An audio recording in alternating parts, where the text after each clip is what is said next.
நேத்து பக்கத்து வீட்டாக்கா பிரியாணி குத்தாங்க. சாப்பிட்டியா? அதான் ஆயா பக்கத்து வீட்டுல போய் எதுவுமே சாப்பிட கூடாது சொல்லிச்சு.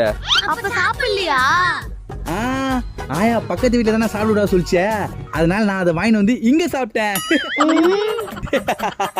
டேய் இந்த சாப்பாடு மோ நம்ம ஒரு வெண்டைக்காய் சாப்பாடா குடுக்குற? எல்லா காரணமா தான் குடுக்குறேன். இந்த காரணமாவா? ஓ, இந்த வெண்டைக்காய் சாப்பிட்டா என் அறிவு அதிகமாகும், அதுக்கு தானே இதை குடுக்குற? அதெல்லாம் ஒண்ணும் இல்ல, 100 ரூபாய் பந்தயம் கட்டிக்கிறேன் அதனால. அப்படின்னா பந்தயம்? அதுவா, பக்கத்து வீட்டுக்காரி உன் பையனுக்கு வெண்டைக்காய் கொடு மூளை வளரும்னு சொன்னா. வெண்டைக்காய் இல்லடி, வெண்டைக்காய் தோட்டமே தந்து குத்தா கூட என் பையனுக்கு மூளை வளராதுன்னு நான் சொன்னேன். அதுதான் பந்தயம். சீக்கிரம் சாப்பிடு, 100 ரூபாய் போய் நான் வாங்கிட்டு வரணும். பரவாயில்ல விடு, என்னால ஒரு 100 ரூபாய் வந்தது.